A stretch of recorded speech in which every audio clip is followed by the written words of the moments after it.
Okay. Um, I just walked upstairs to do my check-in this morning, and I've already picked out what I want to do. And it's the hardest thing. I have to make my legs work and my arms work, and I have to sometimes use the arm rails to like pull myself up sometimes. It helps. Just a little trick instead of just trying to be, a pimp and walk up on. It's interesting though, when I'm not at work, I am more fragile. And that's even when I'm by myself. When I try to do a load of laundry. I've discussed this with Doc Allen so many times. But then when I have to go to work, or I have to consult and have an 8-hour day of straight client after client. And I love sales. I love sales. I love valet. I love the parking industry. I can quote you and have a deposit in 20 minutes. And it's because I work with people who are trained and who know what they're doing. And it is something that's why I got hired on with Central Parking when I didn't have a college degree. That's how I took over, Universal Valet in Detroit. It's something comes alive in me.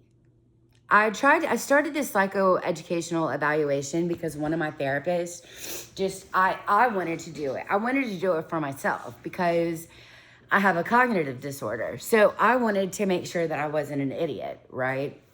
And so Patience, she was like, I think you should do that. And I'm like, okay. So I reached out, and I don't think that she wanted me to do it for the same reasons that I wanted to do it, though. And I figured that out later on. And even Doc Allen got to the point where he was like, maybe you should.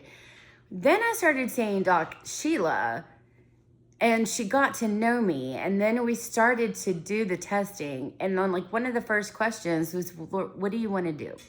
What do you want to do with your life? And I sat there and I thought, I want to work. I want to work 24/7, 365. I want to be a director of operations like I was at Universal. I want to be in charge. I want to schedule. I want to run events. I want to run client relations. I love it. I want to be in the middle of all of it. And whenever I am immersed in that, I'm not sick. I'm not sick. I don't know. It's a miracle. It's true. This is a mental thing in a way, right? Because when you do find the right thing, you excel. You excel to the point where you surprise the shit out of yourself. Are you crazy? I have a shuttle company? What? In Nashville? What? It's an organic process. I haven't started on things. I'm trying to figure out, my thing first before I start calling clients. And also, it's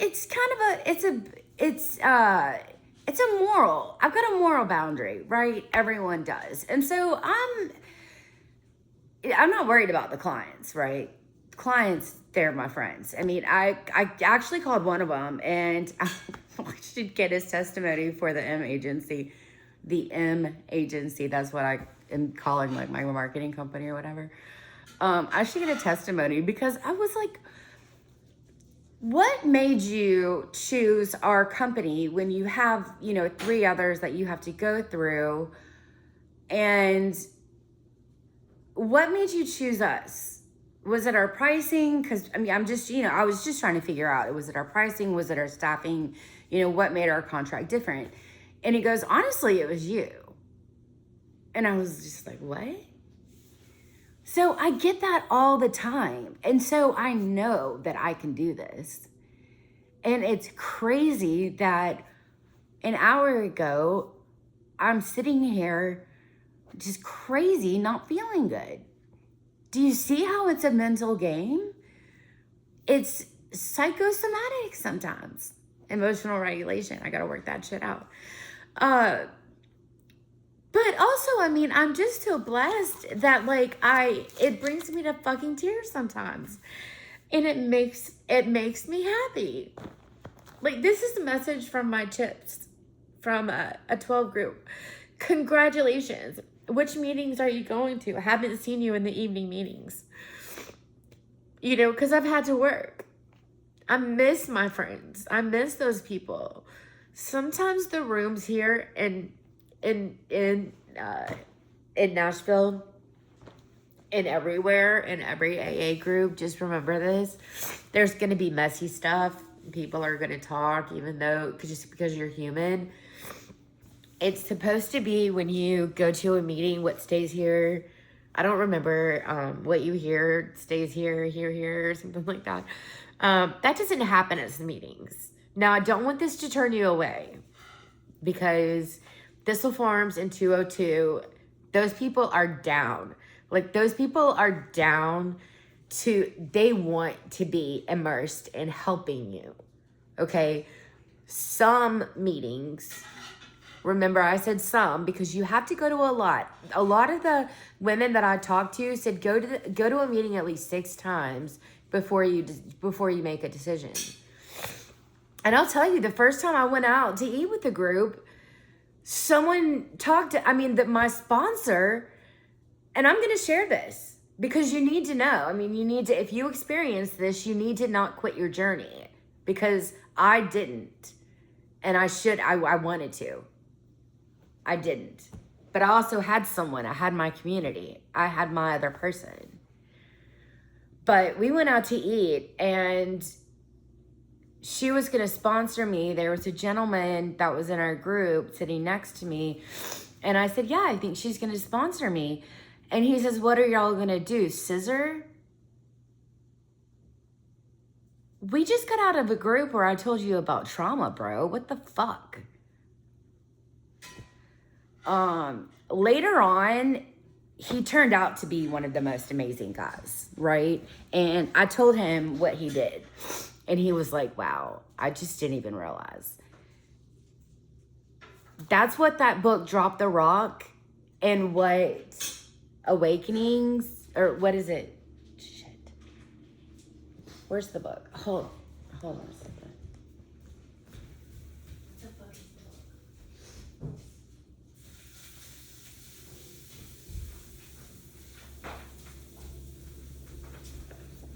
Awareness. That's what these books are. And we read them in the car. And wow, I'll have to take a break from reading them. So my eyesight is also back, so I'm able to use my glasses, which is good. I am starting to feel better. But when you're off your pain medicine and then you have to get back on it, and I don't even feel like it's been off. I don't feel like it's on. I don't feel anything, which means the dose isn't right and it needs to be increased, if anything.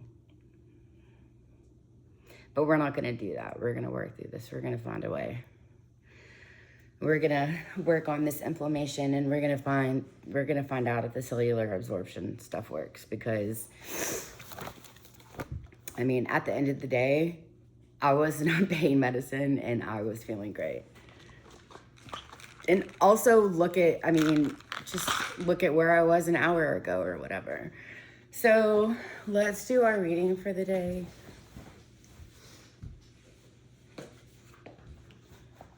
I don't know where my here are my glasses.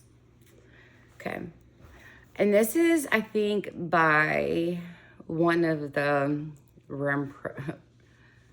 I'm not sure. I found this in how practicing Buddhism helped bring more happiness to my life. So that's what I'm going to share this morning, because I don't think that Christianity is for everyone. And it certainly wasn't for me for a long time. I mean, I lost my faith. It happens. I don't even know who God is still. But I have faith in what he's done for me. And I'm willing to learn about who he is. So that's important, right? Just like I picked up that book, what it's like, Christian in Reality or whatever. I don't remember the name, but we picked that up yesterday at the neighborhood book. Buy one or not buy one, like pick one up, leave one. And we left one and we picked up two. So I'm going to obviously take another book with me today if we find one and leave an extra one. So it's really cool. But how can practicing Buddhism help me bring more happiness to my life? To become happy, actually, it is not necessary to become a Buddhist, but you can bring some of the concepts of Buddhism into daily life, such as having Buddha's nature in our mind. This helps us to have more courage and more hope. Practicing love and compassion for all sentient beings expands our hearts and makes our hearts bigger. Buddhism does not have a dogma. That is why you can open your mind with reason of true nature of your existence. And I have the Eightfold Path tattooed on me.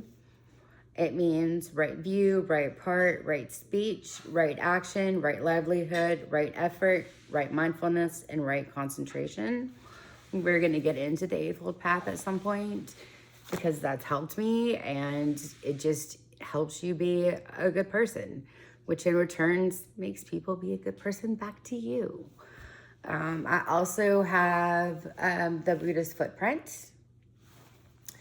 I also have this. Actually, my husband is Israeli. He's in the army, and we're not divorced. I haven't seen him since 2013. But that's the Jewish star. You just don't know it. And then this is a Salvador Dali, kind of off but it's just a melting clock, and it's about impotence. And then my back is, I've told you guys one of the quotes, you are a beautiful tragedy, unusual, unusually, and I think that you might be imperfectly perfect for me.